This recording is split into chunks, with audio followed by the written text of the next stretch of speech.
Buenos días. Hoy vamos a hablar sobre Humanidades 2, la comunicación y la ingeniería.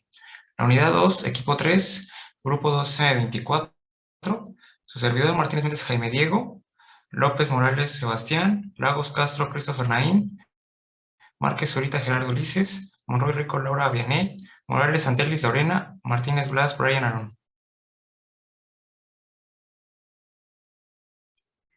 La comunicación escrita es un tipo de comunicación donde el emisor elabora un mensaje sin necesidad de coincidir espacial y temporalmente con su receptor al momento de hacerlo. En este tipo de comunicación no es necesaria siquiera la coincidencia efectiva entre emisor y receptor, ya que el sujeto propio de la comunicación es el ser humano. La comunicación escrita codifica con precisión el lenguaje hablado. Existe un lazo entre oralidad y escritura, pero presenta rasgos particulares. Se pueden diferenciar básicamente tres etapas en el proceso de desarrollo de la comunicación escrita: los pictogramas, la aparición de alfabetos en soportes físicos como la piedra, la cera, la arcilla, el papiro y finalmente el papel, y por último la información transmitida a través de medios electrónicos. Los estilos de la comunicación escrita, si atendemos a los estilos de la comunicación escrita, podemos hablar fundamentalmente de cuatro de ellos: el descriptivo, narrativo, argumentativo y expositivo. El estilo descriptivo consiste en representar objetos o ideas para que el receptor que lo lea sea capaz de reproducir ese mensaje en su mente. La narrativa es el relato de uno o varios sucesos ordenados. Narrar es contar historias, relatar acciones mientras se conectan situaciones entre sí. La argumentación es la capacidad de la comunicación escrita de emitir juicios de valor sobre determinada temática. Se intenta en este caso persuadir al lector y al receptor. El escrito, el estilo expositivo, diferente de la argumentación, en que en este caso no se emiten juicios de valor, sino que se presenta la información de manera sencilla y clara y neutral.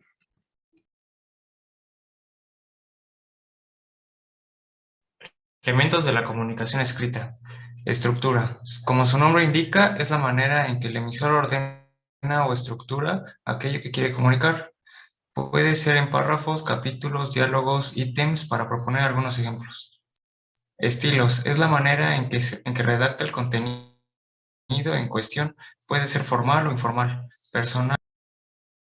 Contenido. Es aquello que se quiere comunicar.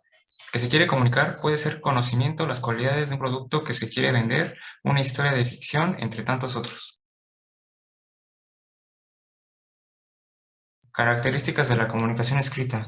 Los mensajes son planificados.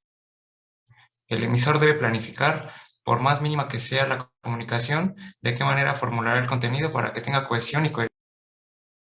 Permanece en el tiempo. A diferencia del mensaje oral, el escrito logra perpetuarse. A las palabras no se les lleva el viento. No es simultánea. No se recibe el mensaje a medida que se va produciendo, como seduce una conversación en la que mientras el emisor habla, el receptor escucha. Está claro que el tiempo varía de acuerdo al tiempo de comunicación. En un chat es mucho más acotada esa brecha que en un diario impreso. Debe respetar reglas. El mensaje debe adaptarse a reglas gramaticales o ortográficas para que el contenido cobre sentido y sea efectivo. Las distancias no son un impedimento. A diferencia de una conversación cara a cara, los mensajes escritos pueden dar la vuelta al mundo. Las distancias no son un problema para ellos.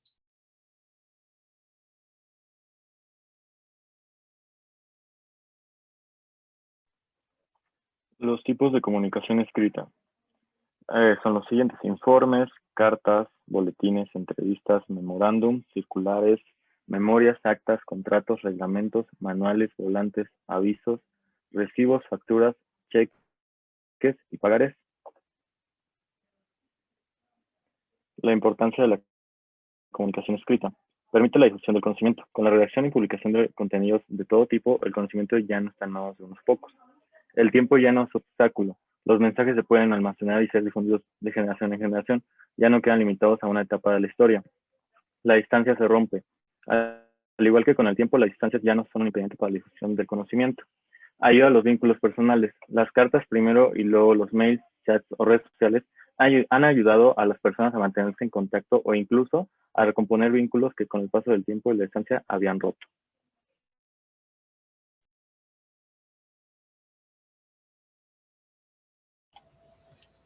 Reglas gramaticales. Las reglas gramaticales, en líneas generales, son el conjunto de normas que utiliza cualquier idioma para marcar la pauta a seguir para que el mensaje que se emita sea entendido por el receptor.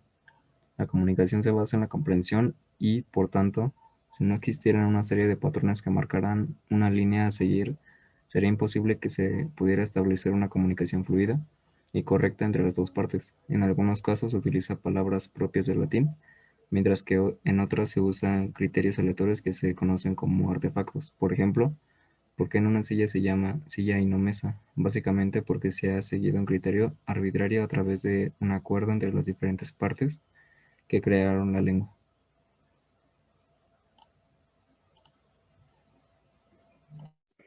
Bueno, algunos de los ejemplos de las 101 reglas gramaticales son la palabra echar no existe, es hecho de verter o hecho de suceso. Monosílabos que se acentúan mi, tú, el, si, se, te, de, más, que, el cual, quién, cuán. Tú es pronombre personal y tú es adjetivo posesivo. Tú conduces tu coche. Es la mayoría de las personas, no la mayoría de personas. Es yendo, no yendo. Callo es de caer y cayó de callar. Los callos son los pedazos del estómago de la vaca, ternera o carnero que se comen guisados. Solo se acentúan los monosílabos que sin la tilde poseen otros significados. Mi, que, tú, cual, etc.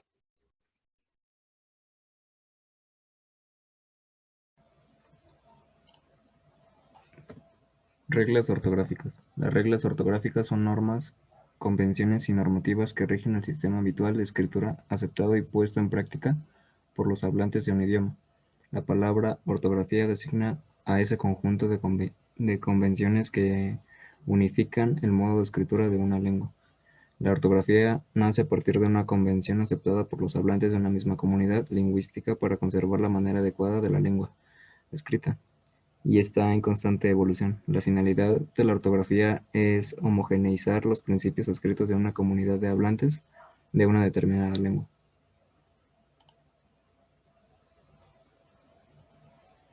La historia de la imprenta. La evolución de la imprenta se produjo en distintos lugares del mundo y en diferentes épocas.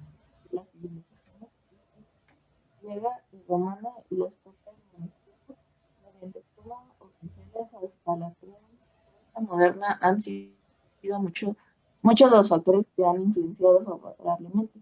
En China, gracias a la difusión de la religión budista y a la necesidad de confeccionar copias de las oraciones, esta evolución tuvo una gran influencia. También lo fue la búsqueda de materiales de escritura más adecuados, ya que el papiro y el pergamino resultaban demasiado frágiles y finos. La llegada de los caracteres móviles favoreció el desarrollo de distintas técnicas de grabado, entre ellas el aguafuerte y el grabado al humo, con planchas de cobre al igual de la aguatina, que permite simular el efecto de la pintura a la acuarela. En Europa, durante el siglo XII, se produjo una gran actividad intelectual que trajo consigo una mayor demanda de libros. Los monjes realizaban cuidadosamente copias para las bibliotecas en los monasterios, pero esto no satisfació la demanda de los estudiantes y de esta necesidad surgió la búsqueda de un método de reproducción de los textos rápidos y baratos. En Argentina la imprenta se construyó en 1700 y en Buenos Aires empezó a funcionar en 1781.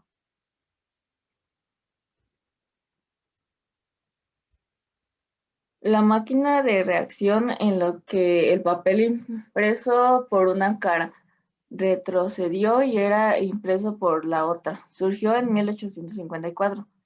La impresión de los periódicos se realizaría a partir de entonces en máquinas con composición en linotipia, y la de las revistas y libros se realizaría en monotipia. A principios del siglo XX apareció la fotocomponedora, a partir de 4 películas que representan la cuatricromía: negro, magenta, amarillo, y de los textos fotografiados que realizaba la impresión. A partir de ahí, la evolución en cuanto a los procesos de impresión se han visto empujadas a la necesidad de una mayor rapidez en los tiempos de impresión y al abaratamiento con los costos. Sería Koenig quien innovaría de forma radical el sector al presentar la máquina que disponía un cilindro giratorio que sujeta al papel en su paso a través del tipo. En la actualidad, la impresión de los libros se realiza con máquinas de este tipo.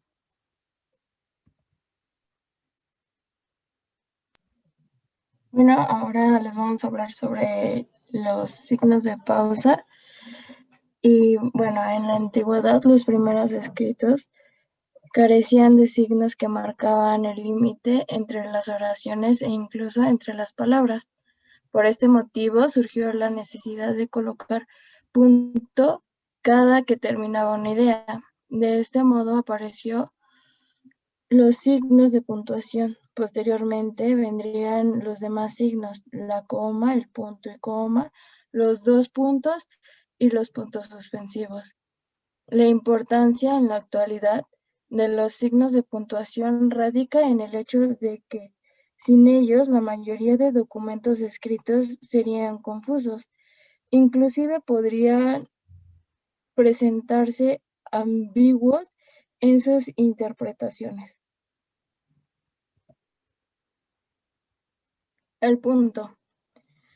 El signo de puntuación que representa la mayor pausa sintáctica que la ortografía señala se emplea para señalar gráficamente la pausa que marca el final de un enunciado, de un párrafo o de un texto. Cuando el párrafo o la oración cierran en un sentido completa, se coloca un punto. Según su distribución en la cadena escrita, el punto se denomina punto y seguido al final de un enunciado, punto y aparte al final de un párrafo o punto final al final de un texto. Tenemos como ejemplo de punto y seguido y nos dice: caminaron largamente por el parque. La tormenta estaba ya sobre nosotros, desgarrada por los relámpagos. Un ejemplo de punto y aparte sería: el profesor entró.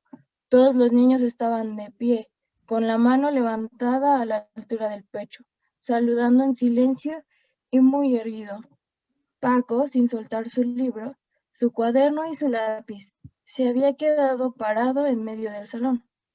Un ejemplo de punto final sería: por eso tenemos que seguir soñando, leyendo y escribiendo. La más eficaz manera de derrotar a la cárcoma del tiempo.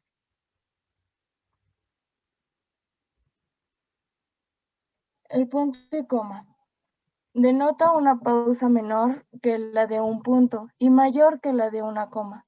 Anuncia la separación de las proporciones entre las cuales se coloca. Ejemplo: en la mayor parte de estos casos se podría utilizar el punto y seguido. La elección de uno u otro depende de la vinculación semántica que quien escribe considera que existe entre los enunciados.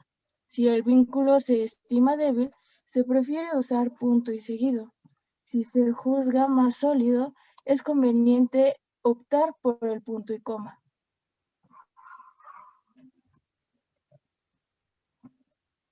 La coma indica la existencia de una pausa breve dentro de un enunciado. 3 son las funciones de la coma: separa componentes de la oración o sintagmas dentro de una oración u oraciones dentro de unidades sintácticas superiores. Encerrar incisos o aclaraciones e indicar omisiones, sobre todo de forma verbales. La coma enumerativa separa los elementos análogos, dentro de una serie. Un ejemplo de este sería: querrán descuartizarlo, triturarlo, mancharlo, pisotearlo, desarmarlo. La coma vocativa sirve para separar el vocativo, denominación que damos a la persona o cosa personificada de la frase. Un ejemplo sería: acuérdate, Carmen, acuérdate de lo que te dije. La coma elíptica se marca con una coma ante la suspensión internacional de un verbo. Un ejemplo de este sería: traje camisas para Eduardo, para Rosa blusas.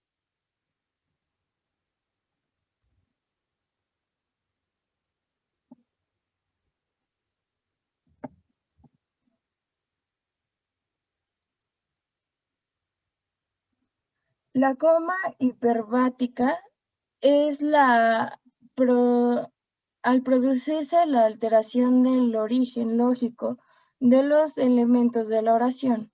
Estos se paran con una coma. Ejemplo: después de la clase, iremos de la clase.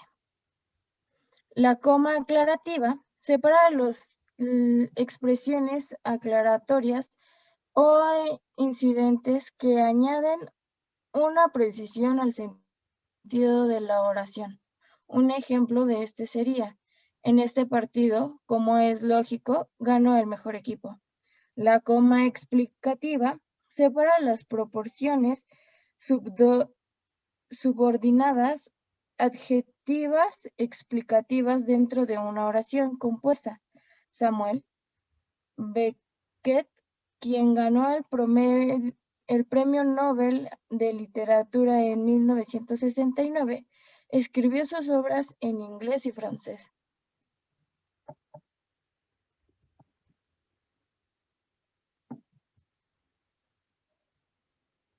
Los dos puntos representan una pausa mayor que la coma y menor que la del punto.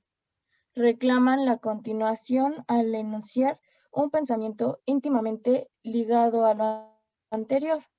Un ejemplo de este sería: antes de una enumeración, en el refrigerador había lo siguiente: una manzana, 2 plátanos podridos, una zanahoria rojiza y una cerveza. Antes de citas textuales, Sócrates dijo: solo sé que nada sé. Antes de un resumen o síntesis, el ser más amado, recordado en la vida de un hijo, la madre, en los certificados y constancias, se decreta, después de un saludo en una carta: querido papá.